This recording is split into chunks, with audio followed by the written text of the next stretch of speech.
Saking pundi mas? Kok kula dereng ngerti sampean sak derenge? Oh, kula saking Dawar pak. Niki ngentosi istri kula sing badhe lairan teng rumah sakit niku. Suroso menjelaskan kembali dan meyakinkan pemilik warung tersebut kalau dia sedang menunggu istrinya yang berada di rumah sakit, yang letaknya berada di seberang warung itu. Seketika, wajah pemilik warung itu terlihat tegang dan kaget. Spontan ia menatap Suroso dengan wajah serius dan berkata, "Mas, rumah sakit umum iku wis dikosongno kawit pertengahan wulan Januari wingi. Saiki rumah sakitnya pindah neng Surodinawan Kidul kono mas. Dudu neng dalan Gajah Mada iki meneh."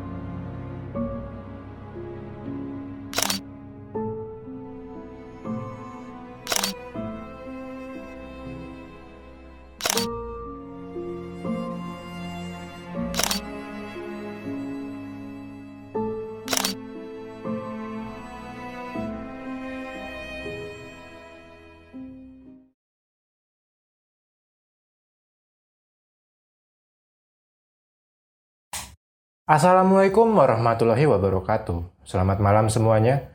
Kembali lagi dengan saya Robi, host dari channel Sketsa Malam. Pada malam kali ini saya akan mengangkat kisah mistis dari akun Twitter @bayubiru. Bagi yang lebih suka membaca bisa langsung kunjungi akun Twitternya. Link saya taruh di deskripsi.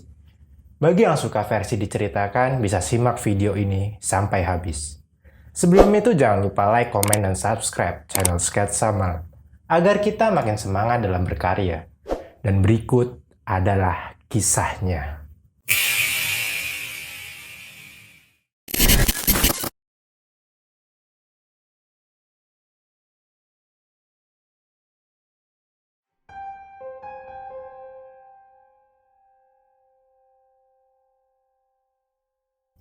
Cerita ini pernah viral di tahun 2013 dan ramai diperbincangkan, hingga masuk ke beberapa media. Kejadian ini dialami oleh pasangan suami istri bernama Suroso dan Patmi. Mereka tinggal di dusun Suru Kidul, Desa Suru, Kecamatan Dawar Blandong, Kabupaten Mojokerto.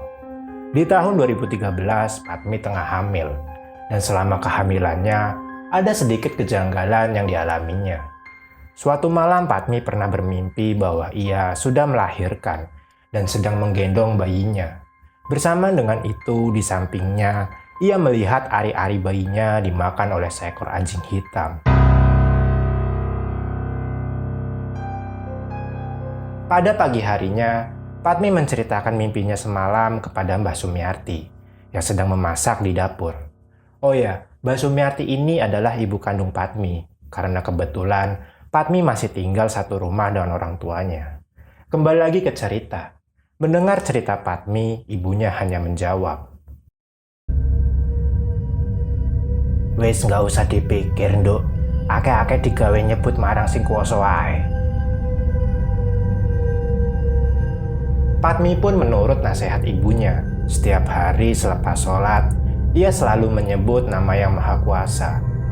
Keluarga Mbah Sumiarti tergolong religius dan sangat taat pada syariat Islam. Hingga bulan ke-8 di masa kehamilannya, ada kejadian yang tak diduga.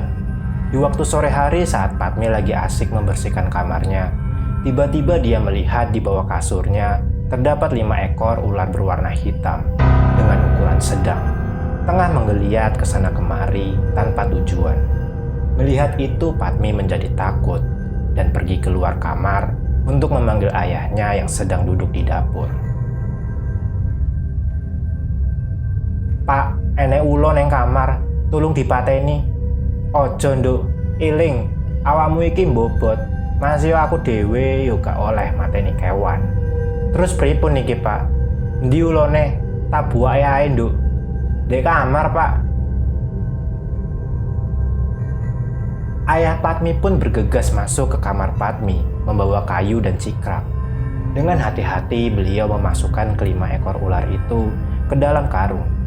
Setelahnya ia buang di kebun yang jauh di belakang rumah. Setelah kejadian itu, tak ada hal aneh lagi dalam keseharian mereka. Patmi dan suaminya tiap bulan rutin mengecek kandungannya di bidan setempat, karena Itu adalah anak pertama dan hal yang baru bagi mereka. Hingga pada hari Kamis, 4 April 2013, sekitar pukul 5 sore, Padmi mengalami sakit perut. Ia merasakan seakan mau buang air besar. Padmi berjalan mondar-mandir sambil menahan sakitnya.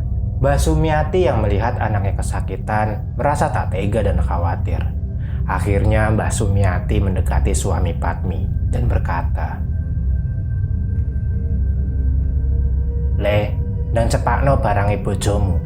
Terus cepat terno bojomu neng Bu Bidan." "Nggih, Bu." Suami Padmi bergegas dengan cekatan memasukkan semua barang-barang ke dalam tas yang nantinya dibutuhkan untuk proses persalinan, seperti kain sarung panjang, baju bayi, gurita, bedong, dan lain sebagainya. Mereka pun pergi dengan motor menuju desa Kupang, tempat di mana rumah bidan langganan mereka berada.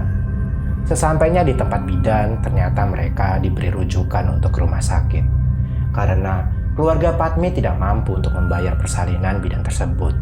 Mereka berharap di rumah sakit rujukan mendapat program jaminan persalinan. Singkat cerita, mereka berdua pun berangkat ke rumah sakit umum di kota Mojokerto dengan mengendarai sepeda motor. Kurang lebih pukul 7:30 malam, mereka tiba di rumah sakit umum daerah Dr. Wahidin, Sudiro Husodo, kota Mojokerto, yang kala itu masih berada di Jalan Gajah Mada. Malam itu pertama kali mereka datang ke rumah sakit. Terlihat ramai dan penuh orang yang berlalu lalang. Di situ orang beraktivitas seperti layaknya rumah sakit pada umumnya.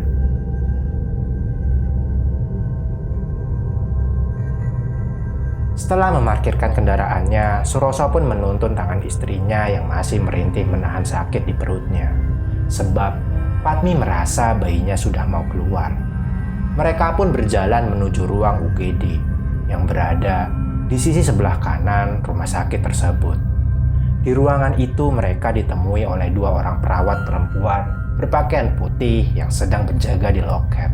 Suroso menyampaikan kepada perawat itu jika istrinya akan melahirkan.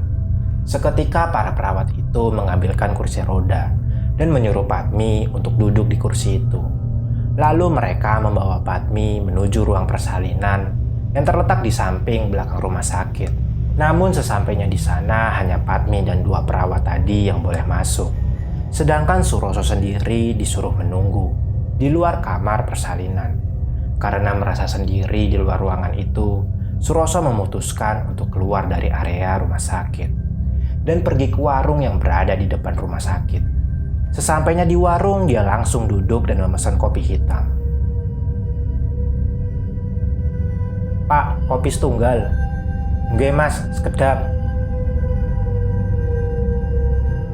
Suroso memesan kopi untuk berjaga agar dia tidak terserang rasa kantuk saat menunggu kelahiran anak pertamanya. Sambil menikmati hidangan kopi panasnya, Suroso pun akhirnya menyulut sebatang rokok.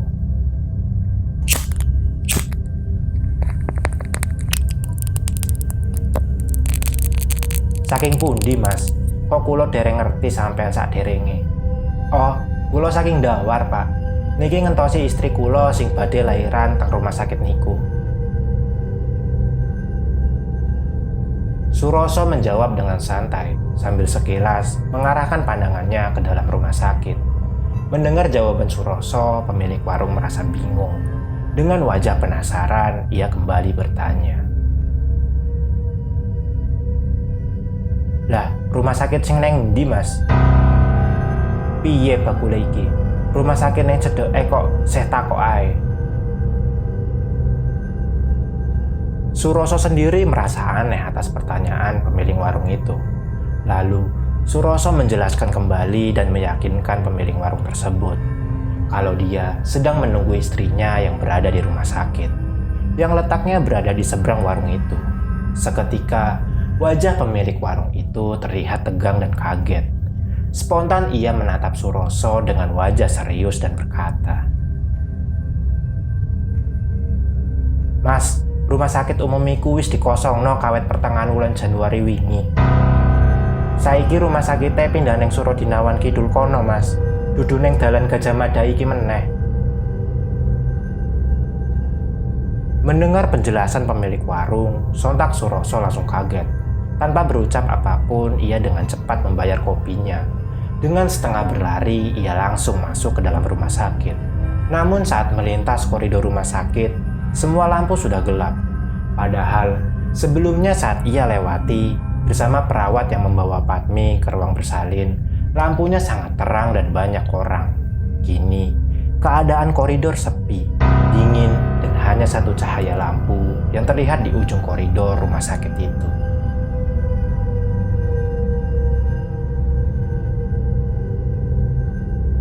Sesampainya Suroso di ruang persalinan di mana Padmi berada, ia berhenti sejenak dan matanya sempat sekilas melirik ke atas.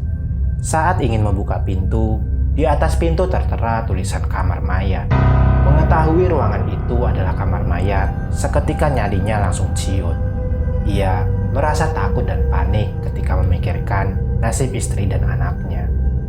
Tanpa mengetuk, Suroso langsung membuka pintu ruangan tersebut. Ruangan itu gelap, terasa pengap dan sedikit bau. Namun ia tetap memberanikan diri untuk masuk, meski tubuhnya sudah gemetaran.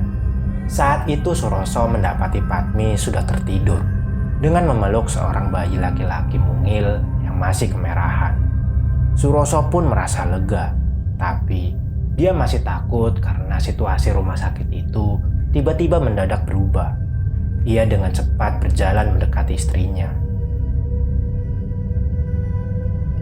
"Dek, tangi dek. Dek, tangi dek." Padmi pun sadar. Perlahan ia mulai membuka matanya. Melihat istrinya sudah mulai sadar, Suroso segera memberitahu kalau mereka sudah salah rumah sakit. "Awake dhewe salah rumah sakit, Dek. Maksudnya piye, Mas? Wis, pokoke ayo metu sik saka kene." Padmi pun segera beranjak turun dari tempat tidurnya, dan Suroso bergegas meraih barang bawaan seadanya dan mengambil bayi dari istrinya untuk digendong. Dengan kondisi saat itu, secepat mungkin mereka keluar dari ruangan tersebut dengan perasaan tidak karuan dan takut. Suroso berjalan keluar tanpa bicara apapun.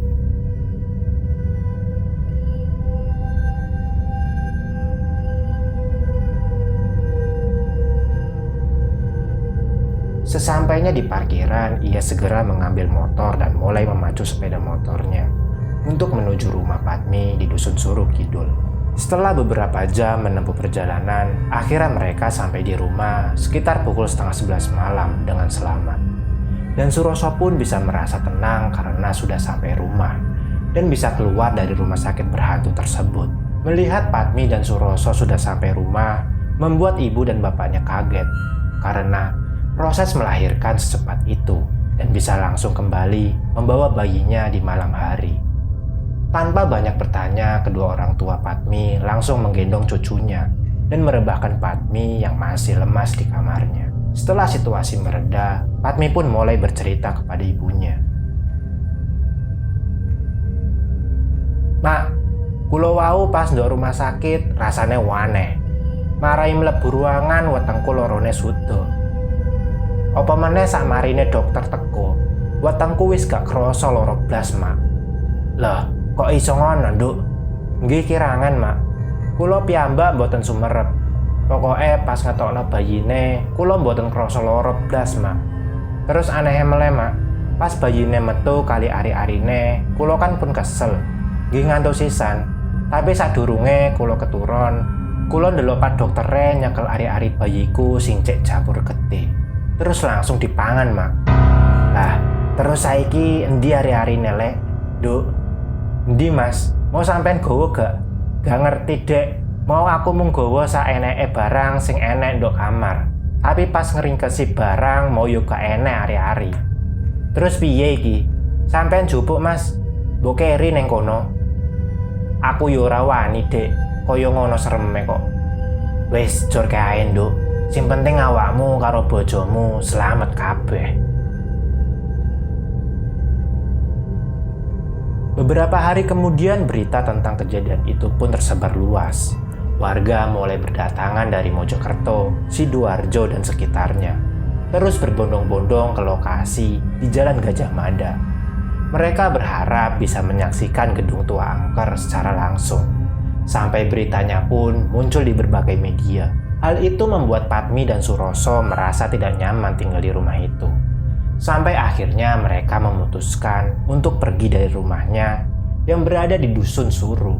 Mereka juga khawatir kalau orang-orang nantinya akan menganggap kejadian aneh yang mereka alami itu hanya sekedar bualan belaka. Selain itu, Patmi dan Suroso juga menghindari pandangan miring masyarakat sekitar yang menuduh mereka telah bersekutu dengan hantu. Padahal hanya nasib sial yang menimpa mereka kala itu. Dan beruntung mereka bisa keluar dari rumah sakit berhantu itu dan masih diberi keselamatan hingga kini.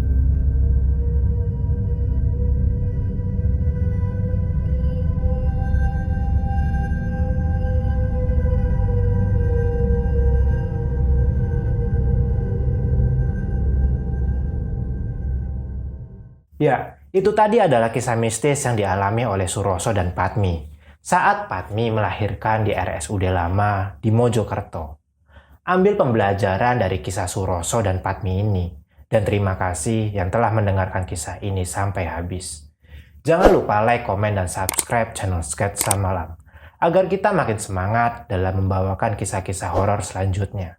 Saya Robi, Sketsa Malam, undur diri.